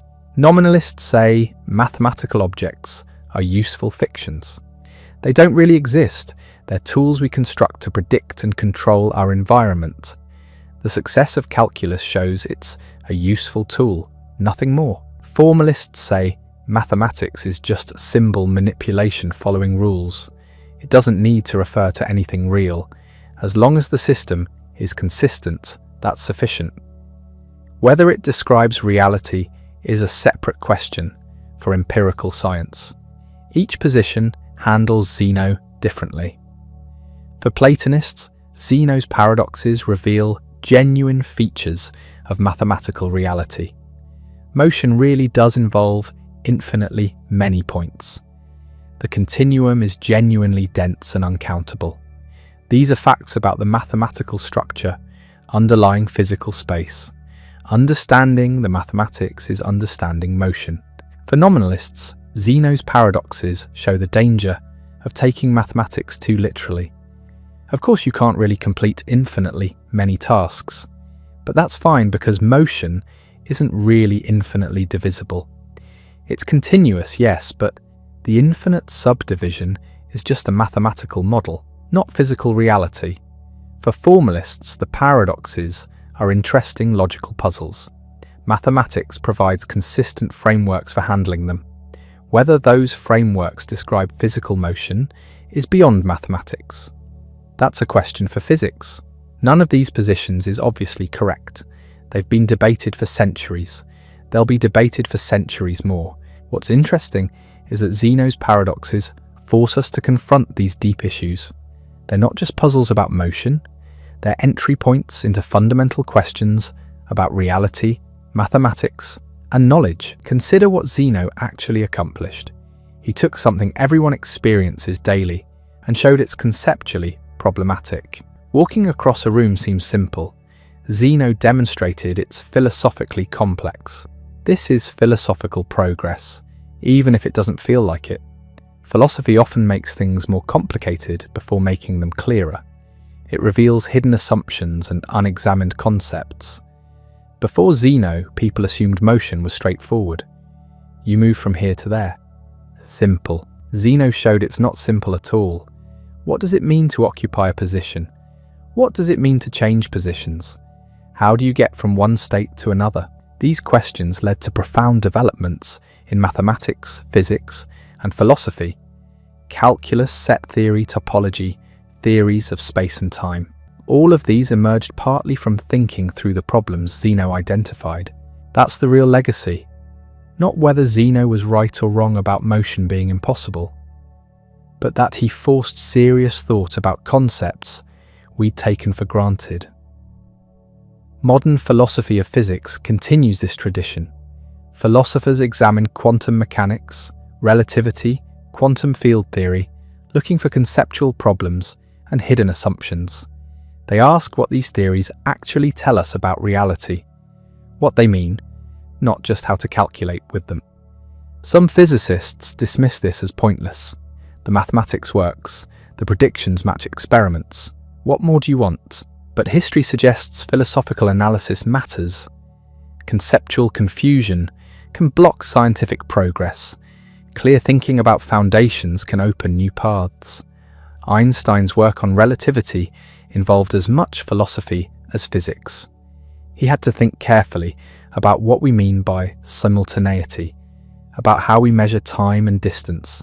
Zeno's contribution was making the familiar strange, showing that obvious things aren't obvious once you examine them closely. This is what good philosophy does. It questions what seems unquestionable. It finds problems in what seems problem-free. Of course, taken too far, this leads nowhere. You can question anything endlessly. You can doubt everything. At some point, you need to accept something and move forward. But Zeno's paradoxes occupy a sweet spot. They're not pointless skepticism. They identify genuine difficulties in our understanding of motion, infinity, and continuity. They demand real solutions, not just dismissal. The solutions that emerged, calculus, set theory, rigorous analysis, weren't ad hoc patches. They were profound developments that transformed mathematics and science. They gave us tools to handle problems far beyond Zeno's original puzzles. That's the mark of a good philosophical problem. It stimulates progress in unexpected directions. It opens up new areas of inquiry. It reveals connections between seemingly separate issues. Zeno connected questions about motion to questions about infinity, about the continuum, about the relationship between mathematics and physical reality. These connections turned out to be enormously fruitful. They're still being explored today in cutting-edge physics and mathematics. Consider quantum field theory. It treats particles as excitations in quantum fields. These fields are defined at every point in space-time. That's an infinite number of points. The mathematics handles this, but the conceptual issues are thorny. What does it mean for a field to have a value at every point when there are uncountably many points? Or consider the problem of renormalization in quantum field theory. Calculations produce infinite results. Physicists use sophisticated techniques to extract finite, physically meaningful predictions. But what's really happening? Are the infinities genuine features of reality? Artifacts of our mathematical methods? Signs that the theory needs modification? These are Zeno's questions in modern dress. How do we handle infinity in physical theories? What's the relationship between mathematical formalism and physical reality? When can we trust mathematical calculations even when they involve infinite quantities? The fact that these questions persist shows Zeno identified something fundamental, not just a quirk of ancient Greek thought, a genuine tension between our intuitive understanding of motion and the mathematical structures needed to describe it precisely. Here's something remarkable. Zeno had no calculus, no set theory, no advanced mathematics, just pure reasoning about motion and division. And he created problems that still challenge us. That's intellectual power, creating puzzles that remain relevant across 2,500 years, across revolutions in mathematics, physics, and philosophy. The specifics have changed, the core issues haven't. We now know more about infinity than Zeno could have imagined. We have rigorous mathematics, experimental physics, sophisticated theories, yet we're still arguing about whether motion involves completing infinitely many tasks, whether the continuum is a useful model or accurate description, whether mathematical infinity corresponds to physical infinity. Part of this is inevitable. Philosophy asks questions that can't be settled definitively. Questions about what exists, what we can know, what concepts really mean. These admit multiple reasonable answers. Progress happens through clarification, not final resolution. But part of it is specific to Zeno's paradoxes. They touch on concepts that are genuinely difficult. Infinity, continuity, change. These resist simple analysis. Every attempt to understand them completely reveals new subtleties. Maybe that's okay. Maybe some questions are meant to be perpetually open. Not because we're stupid or because they're meaningless, but because they're deep enough that each answer generates new questions. Zeno started a conversation that's still ongoing. That's a kind of immortality most philosophers would envy. The original purpose behind these arguments gets lost sometimes. Zeno wasn't trying to prove motion doesn't exist. He could see runners winning races. He wasn't denying the obvious. What he was doing was defending his teacher Parmenides. Parmenides had this radical idea. Reality is one, unchanging, indivisible. Everything else, all the change and motion we perceive, that's illusion. Common sense screamed that Parmenides was wrong, so critics attacked. They said his monism was absurd, that it contradicted everyday experience. Zeno stepped in. He turned the argument around. You think my teacher's ideas contradict common sense? Fine. Let's examine your common sense. Let's see if your beliefs about plurality and motion are actually coherent. Turns out they're not. Your worldview, the one that seems so obvious, leads to contradictions just as severe as anything in Parmenides. This was defensive philosophy. Zeno was protecting Parmenides by attacking the attackers, showing that if Parmenides' monism is absurd, then so is the pluralist alternative. Maybe both views have problems. Maybe reality is stranger than either side admits. We don't know the full range of Zeno's arguments. According to Proclus, he wrote 40 paradoxes about plurality, 40 different ways to show that believing in many things leads to contradictions. We have fragments of maybe 2 or 3 of these. The rest are lost. Imagine what we're missing. 40 arguments, each one presumably as clever as the motion paradoxes, each one finding a different angle to attack the idea of multiplicity. The ancient world had access to all of them. We're working with scraps. What we do have suggests the pattern. Take the paradox about large and small. If many things exist, Zeno argued, each thing must be both infinitely large and infinitely small. Why? Because anything that exists must have size. If it has no size, it's nothing. But if it has size, it can be divided. The parts have size too, they can be divided. This continues infinitely. So each thing is composed of infinitely many parts. Infinite parts means infinite size. But wait, if you divide something infinitely, you eventually get to parts with no size.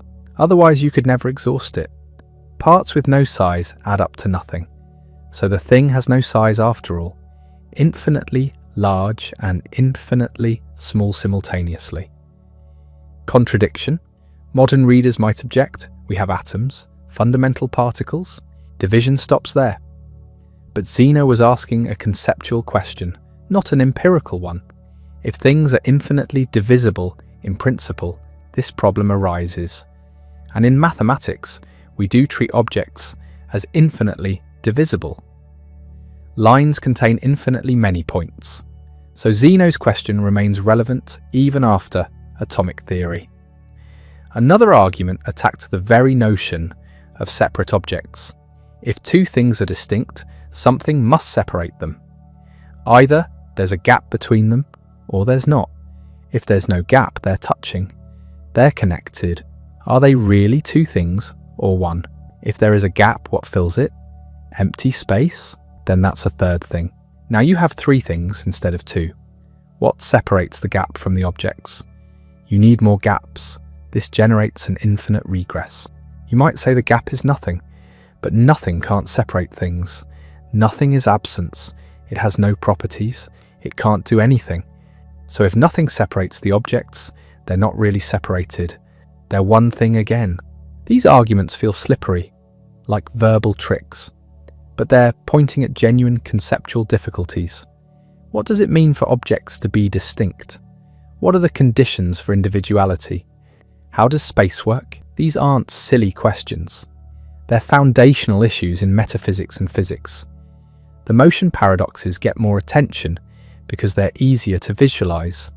Achilles chasing the tortoise creates a clear mental image. The plurality arguments are more abstract, harder to grasp, but they're equally sophisticated, maybe more so. Both types of arguments share a structure. Start with a common assumption, analyze it carefully, show it leads to contradiction. Therefore, the assumption must be false. This is reductio ad absurdum, proof by contradiction. Zeno didn't invent it, but he was among the first to use it systematically. That alone makes him significant. The technique became standard in mathematics. You want to prove something? Assume the opposite. Derive a contradiction. Therefore, your original claim must be true. Mathematicians use this constantly. It's one of the most powerful tools in the kit. Zeno was doing this in the 5th century BC, but he was using it for a strange purpose, not to establish mathematical truths, to undermine physical intuition, to show that our everyday beliefs about reality don't hold up under scrutiny. That's unsettling. It should be. That's the point. Think about what he was attempting. He wanted to shake people's confidence in the obvious, to make them doubt what seemed most certain. Motion happens. Things are separate. These feel like bedrock. Zeno drilled into the bedrock and found it unstable. The Eleatic school didn't last. Parmenides' strict monism was too extreme, too disconnected from experience. But the questions Zeno raised outlived the school. They infected philosophy, made it impossible to take common sense at face value, forced people to justify what they'd previously assumed. This is what good philosophy does. It makes the familiar strange. It asks why. Not to be annoying, though it often is annoying, but because examination reveals hidden complexity. What seems simple rarely is. Zeno understood this. His legacy isn't just the specific paradoxes, it's the attitude, the willingness to question everything, the demand for logical rigor, the recognition that intuition can mislead. These became core philosophical values. Socrates would embody them. So would Plato and Aristotle. The entire Western philosophical tradition inherited Zeno's skeptical method. He also influenced science, not directly. He was wrong about motion being impossible, but indirectly, through the mathematical developments his paradoxes stimulated. When Newton and Leibniz invented calculus, they weren't thinking about Zeno, but calculus solves Zeno's problems. It provides tools to handle infinity rigorously, to sum infinite series, to work with instantaneous rates of change. Those tools enabled modern physics, Newton's laws, Maxwell's equations, Einstein's relativity, quantum mechanics. None of this works without calculus, and calculus emerged partly from wrestling with the mathematical issues Zeno identified. The connection is indirect but real. There's another legacy. Zeno showed that pure reason can challenge empirical certainty. You don't need experiments to create problems for science. Logic alone can do it. This is still true. Philosophers of science use logical arguments to critique physical theories, to expose hidden assumptions, to identify conceptual inconsistencies. The relationship between philosophy and science has always been tense. Scientists often view philosophers as irrelevant. Philosophers sometimes think scientists are naive about conceptual foundations. But the dialogue continues. It has to. Because scientific theories make philosophical assumptions about causation, about laws of nature, about what exists. These assumptions need examination. Zeno's paradoxes remain a testing ground. New interpretations appear regularly. Each one claims to finally resolve the paradoxes. Then someone else finds a problem with that resolution, proposes a different approach. The cycle continues. Why can't we settle this? Part of it is that different people mean different things by resolution. Some want mathematical answers. Others want metaphysical ones. Some think the paradoxes are pseudo-problems. Others think they reveal deep truths. There's no consensus on what would count as a satisfactory solution. Part of it is that the paradoxes operate at the intersection of multiple disciplines. Mathematics, physics, philosophy, cognitive science, each field approaches them differently. Mathematicians are satisfied with convergent series. Physicists want empirical predictions. Philosophers demand conceptual clarity. These goals don't always align, and part of it is that Zeno touched something fundamental, something about how we understand change and continuity, about the relationship between discrete and continuous, between finite and infinite. These concepts are genuinely hard. We've made progress. We haven't finished. Consider digital versus analog. Computers process discrete information, bits that are either 0 or 1, nothing in between. But they can simulate continuous processes. Graphics look smooth. Sound seems continuous. Yet underneath, it's all discrete. Ones and zeros. Is the continuity real or illusory? This echoes Zeno's concerns. Is motion genuinely continuous? Or is it made up of discrete moments?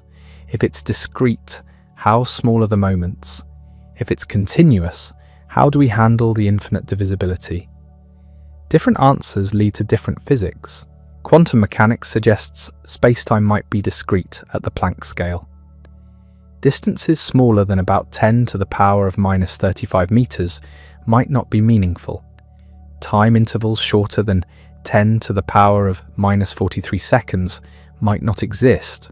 If true, this would resolve Zeno's paradoxes in a surprising way. Motion wouldn't involve infinite division because there's a smallest step, but this is speculative. We don't have a complete theory of quantum gravity. We don't know if space-time is fundamentally discrete or continuous. The question remains open. Zeno's question, dressed in modern physics. Then there's the arrow paradox and quantum mechanics. In quantum theory, particles don't have definite positions and velocities simultaneously. Heisenberg's uncertainty principle forbids it. The more precisely you know position, the less precisely you know velocity, and vice versa. This connects to Zeno's insight. At an instant, the arrow has a position. Does it have a velocity? Classically, velocity at an instant is the derivative, the limit of average velocity over smaller and smaller time intervals. But quantum mechanics says this picture breaks down. You can't simultaneously specify position and velocity precisely. Does this vindicate Zeno? Some think so.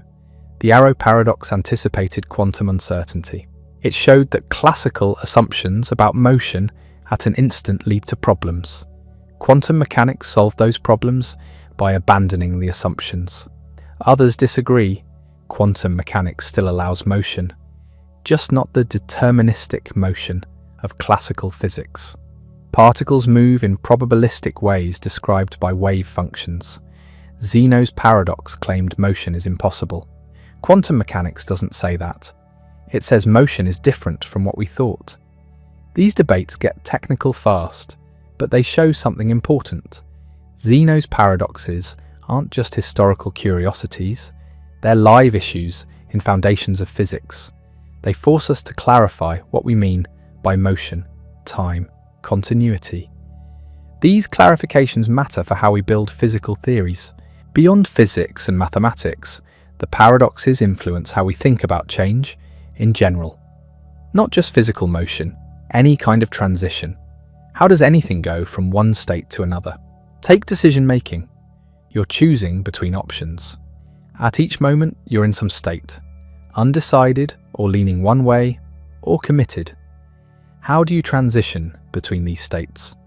Is there a moment when you're exactly balanced, or is the transition gradual with no precise boundary? This isn't just academic, it affects legal questions. When does someone become responsible for a decision? When does consent occur? When does a contract form? These have practical consequences, and they involve conceptual issues similar to Zeno's paradoxes. Or consider identity over time. You change constantly. Cells replace themselves. Memories form and fade. Are you the same person you were 10 years ago? In what sense? There's continuity, but also change. How do you reconcile them? This is the ship of Theseus problem. If you replace every plank, is it the same ship? Most people say yes, but why? None of the original material remains. What preserves identity?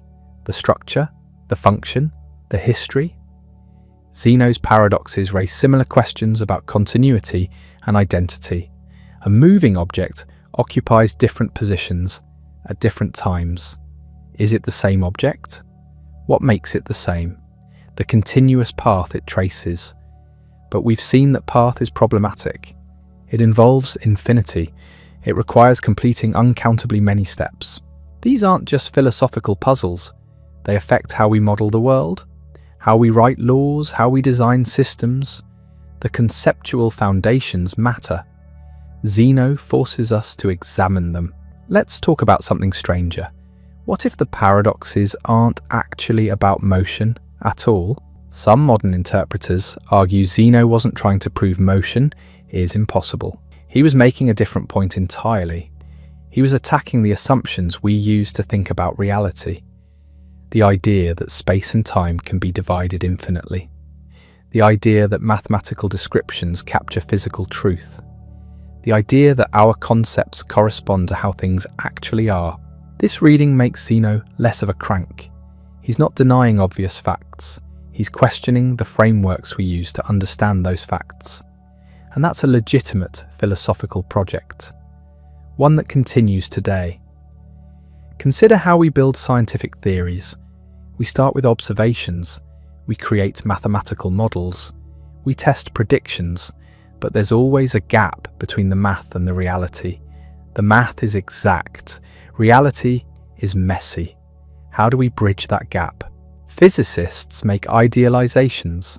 Point particles with no size, perfectly rigid bodies, frictionless surfaces.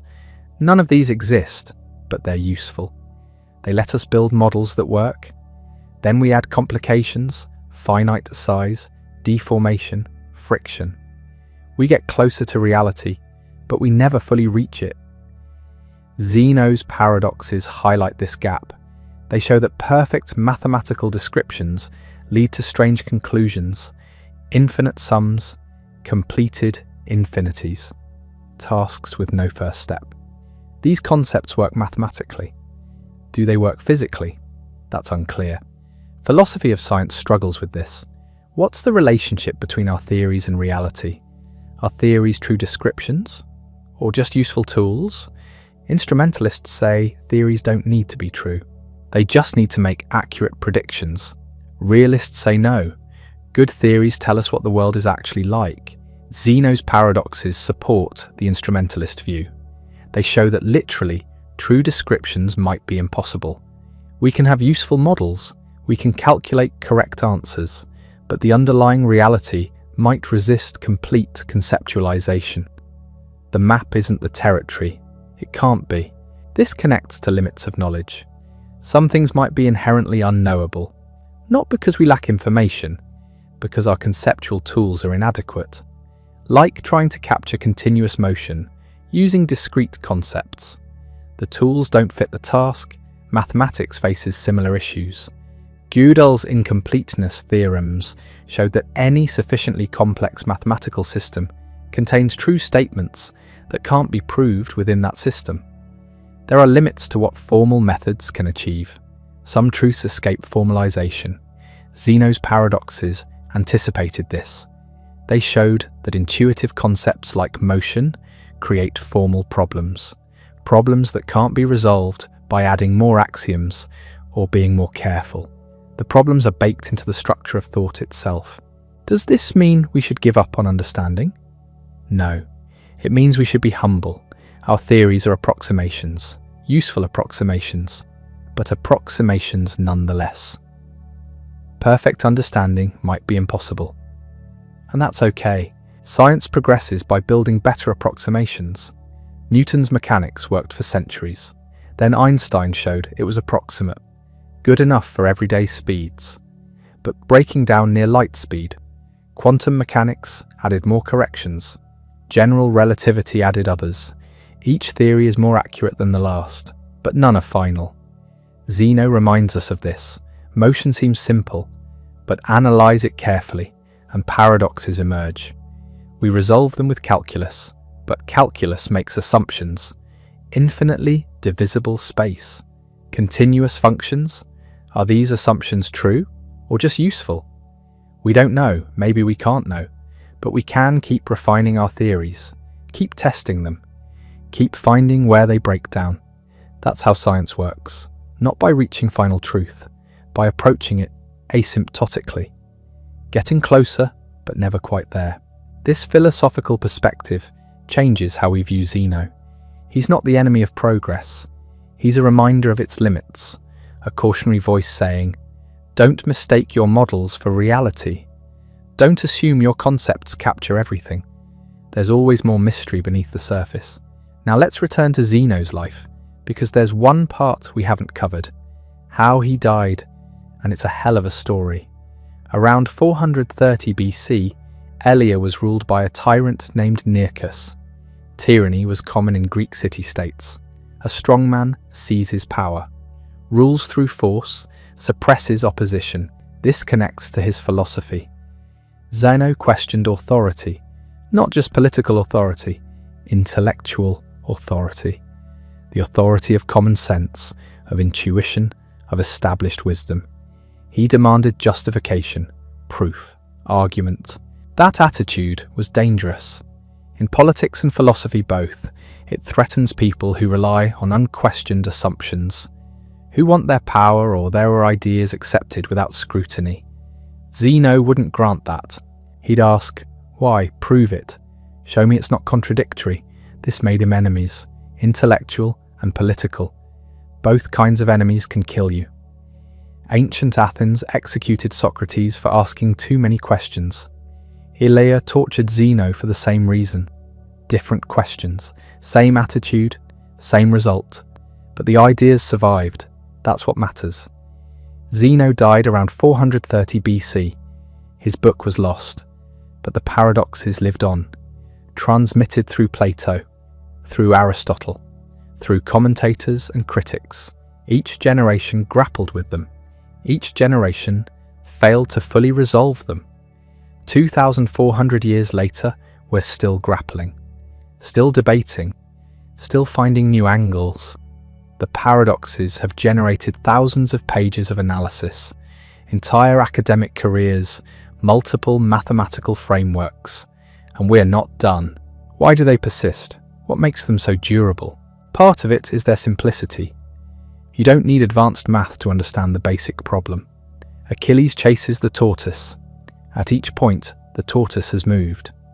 How does Achilles catch up? Everyone gets the puzzle, but solving it requires sophisticated tools. That combination is rare. Most simple questions have simple answers. Most hard questions are complicated to even state. Zeno found questions that are simple to ask, but hard to answer. Those stick around. Another reason is their generality. The paradoxes apply to any motion, any change, any transition. They're not about specific physical situations. They're about the structure of space, time, and continuity itself. Universal questions remain relevant. But there's something deeper. The paradoxes touch on the gap between thought and reality, between our concepts and the world. That gap is permanent. We can narrow it. We can't close it. So the paradoxes will always have bite. Every new framework for understanding motion creates new versions of Zeno's problems. Calculus seemed to solve them. Then people noticed issues with infinitesimals. Non-standard analysis addressed those, but created new questions. Set theory formalized infinity. But which set theory? Different axioms give different answers. Physics keeps encountering Zeno-like issues. Quantum mechanics, relativity, quantum field theory. Each framework handles continuity and infinity differently. Each makes different assumptions about space and time. None are obviously correct. All are useful. This is Zeno's legacy, not a solved problem. An eternal question, a reminder that even our best theories rest on assumptions we can't fully justify. That understanding has limits, that mystery persists. He did this with simple thought experiments. A runner, an arrow, a tortoise, no equipment, no experiments. Just logic, just careful thinking. And he created problems that outlasted empires. Ancient Greece fell, Rome fell. Medieval Christianity rose and declined. The scientific revolution transformed everything. The modern world emerged. Through all of it, Zeno's paradoxes remained relevant. Different solutions, different frameworks, same fundamental puzzle. That's intellectual achievement on a scale that's hard to comprehend. One man, one book, lost completely. But the ideas, immortal. Philosophers 2,400 years later are still wrestling with them. Still finding new implications, still discovering connections to modern science. How many thinkers can claim that? How many ideas last 24 centuries and remain vital? Not many. Zeno earned his place. His method matters too. He invented dialectic, the art of argument through contradiction. You take an opponent's assumption, you derive absurd consequences. You force them to either accept the absurdity or reject the assumption. This became central to philosophy. Socrates used it, Plato built on it, medieval scholastics refined it, modern logic formalized it. Reductio ad absurdum is now a standard proof technique in mathematics. Trace it back far enough, you reach Zeno. He showed that you could attack ideas with ideas. That logic was a weapon. That careful reasoning could undermine seemingly solid positions. This was new. Previous philosophers mostly asserted views. Zeno argued. He demanded his opponents argue too. This changed philosophy forever, made it more rigorous, more adversarial, more focused on proof and counterexample. Not everyone likes this development. Some think it made philosophy too technical, too removed from life. Maybe, but it also made philosophy more honest, harder to fool yourself, harder to accept weak arguments. Zeno's paradoxes exemplify this. They're honest, they don't hide difficulties, they expose them. They say, look, here's a problem, a real problem. Your intuitions say motion exists. Your logic says it's impossible. Something's wrong. Figure out what. That honesty is rare. Most people paper over contradictions, ignore problems, hope they'll go away. Zeno did the opposite. He highlighted contradictions, made them impossible to ignore, forced people to confront them. This is philosophy at its best, not providing answers, asking better questions, not resolving all doubts, showing where doubts are justified, not making things simple, revealing complexity that was always there. Zeno didn't solve the paradoxes, he created them. That's his achievement. He showed us problems we didn't know we had. And 2,400 years later, we're still grateful, still learning from them, still finding new depths. That's what great philosophy does. It doesn't age, it doesn't become obsolete, it remains perpetually relevant because it addresses questions that can't be fully answered, only better understood. Zeno understood motion better than anyone before him. Not because he explained it, because he showed what needed explaining. He revealed the mystery beneath the obvious, the paradox within the mundane. We walk across rooms without thinking. Zeno made us think, made us question, made us realize that even the simplest motions involve infinite complexity. That's a gift, a strange gift, but a gift nonetheless. So here's what we're left with. A man who died 2,400 years ago, who wrote one book that's completely lost, who's remembered only through his enemies' descriptions of his arguments. And those arguments, they're still unresolved, still debated, still generating new mathematics and physics and philosophy. That's Zeno of Elea, the man who proved motion is impossible, except it isn't. Or is it? We're still figuring that out. And we probably always will be. 24 centuries. That's how long Zeno's arguments have survived. Not because they were right, they weren't. We cross rooms constantly. Achilles catches the tortoise every time. Motion happens. But Zeno showed it's not simple, not obvious, not easy to explain once you start asking the right questions. He died around 430 BC, probably tortured, possibly defiant, definitely forgotten by most of his contemporaries. The book he wrote disappeared. The Eleatic school faded. Parmenides' strict monism found no followers. But the paradoxes, they kept going. Through Plato, through Aristotle, through every philosopher who thought they'd finally solved them, through mathematicians who discovered they hadn't. Calculus seemed like the answer. Finally we could handle infinite series, sum them, make sense of them. Achilles overtakes the tortoise at exactly this point, at exactly this time. Mathematics proves it, except mathematics had shaky foundations for over a century, infinitesimals that were and weren't zero, limits that approached but never reached. It worked, nobody knew why. Then came rigor, Weierstrass, Cantor, set theory, real analysis, actual foundations for calculus, proper definitions, provable theorems. The mathematics became solid. Did it solve Zeno? Depends who you ask. Mathematicians say yes.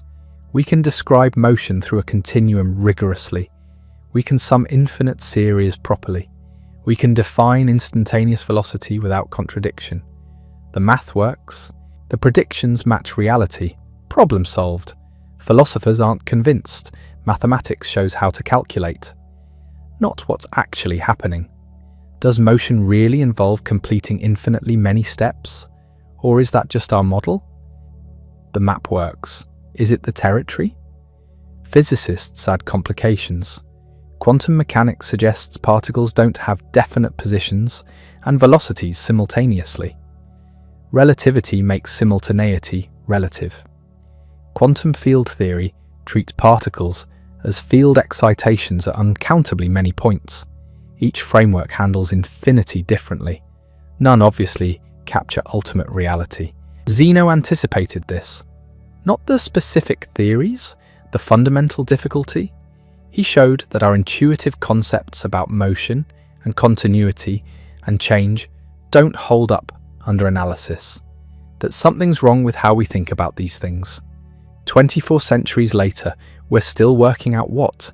That's the legacy. Not solved problems, permanent questions, reminders that understanding has limits, that our best theories rest on assumptions we can't fully justify, that the obvious isn't always simple once you examine it closely. He changed philosophy forever, made it argumentative, rigorous, focused on finding contradictions in opposing views. Socrates learned from this, so did Plato, so did everyone after. Philosophy became about argument, about proof, about showing where ideas fail. Zeno pioneered that. He changed mathematics too, indirectly. His paradoxes forced development of tools to handle infinity properly. Calculus emerged partly from these problems. Set theory formalized infinite collections.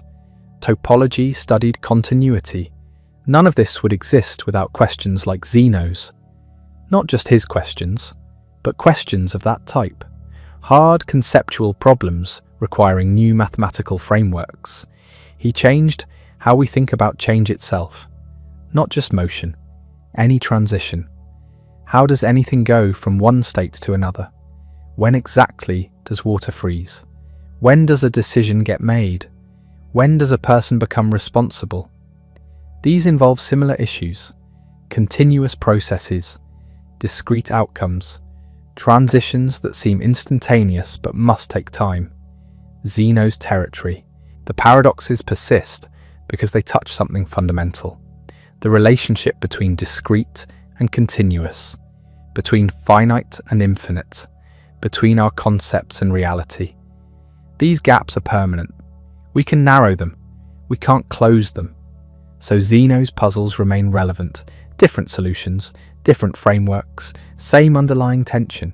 Modern interpretations keep appearing. Each claims finality. Each gets challenged. The cycle continues because there's no obvious stopping point. Mathematics handles the calculations. Physics makes predictions. Philosophy asks what it all means. Different standards for different fields. No consensus on what counts as resolution. Maybe that's fine. Maybe some questions aren't meant to be solved. Just better understood. Each generation takes another pass, clarifies something, adds nuance, sees connections previous thinkers missed. Progress without completion. Understanding without finality. Zeno started this. One man, one lost book. Ideas that outlasted empires. The Greek city-states fell. Rome rose and collapsed. Medieval Christianity dominated, then declined. The scientific revolution transformed everything. Through it all, these paradoxes remained, still discussed, still debated, still generating new mathematics and physics and philosophy. How many thinkers achieve that? How many ideas survive 24 centuries and stay vital? Not many. Most philosophy ages, becomes historical curiosity, interesting for what it tells us about how past people thought, not relevant to current problems. Zeno's different. His paradoxes aren't museum pieces. They're living puzzles. Each new framework for understanding reality has to address them. Each new theory about space and time faces Zeno-like challenges. Quantum gravity, string theory, whatever comes next, they'll all encounter versions of his questions. Because the questions are fundamental. What is motion? What is continuity? What is change? These aren't about specific physical systems. They're about the basic structure of reality, how things can be different at different times while remaining the same things, how transitions happen, how the world works at the most basic level. We don't have final answers, we might never have them, but we keep trying, keep building better theories, keep testing them, keep finding where they break down. That's how knowledge advances, not through final solutions, through progressive refinement, better approximations, deeper understanding. Zeno showed us what needed understanding. He revealed complexity beneath simplicity, mystery beneath the obvious. That's philosophical achievement of the highest order. Not explaining everything, showing what needs explaining. Not resolving all doubts, demonstrating where doubts are justified. 24 centuries. The man is gone. The book is lost. The school is forgotten. But walk across a room and you're engaging with Zeno's ideas. You're completing an infinite series, traversing uncountably many points, accomplishing what his paradoxes said was impossible.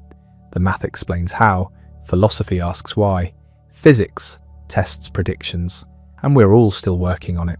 That's what he left us. Not answers, better questions, not solutions, permanent puzzles, not certainty. Honest acknowledgement of how strange reality is once you examine it carefully. The obvious isn't obvious. The simple isn't simple. Motion happens. But explaining how requires mathematics that took 2 millennia to develop. And even then, the explanation raises new questions. Zeno of Elea, born around 490 BC, died around 430 BC, wrote one book, created 4 paradoxes we still discuss, changed philosophy, influenced mathematics, anticipated problems in physics, all by thinking carefully about runners and arrows and tortoises. No experiments, no equations, just logic.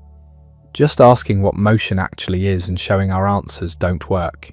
24 centuries later, we're still grateful, still learning, still finding new depths in problems he posed before Plato was born, before Rome existed, before Christianity, before science, before calculus, before modern mathematics, before everything we use to understand motion now. He saw the problems first, with nothing but thought. That's power. That's why he matters. That's why we remember him when thousands of his contemporaries are forgotten. The paradoxes are immortal because the questions are permanent. And permanent questions honestly asked are worth more than temporary answers.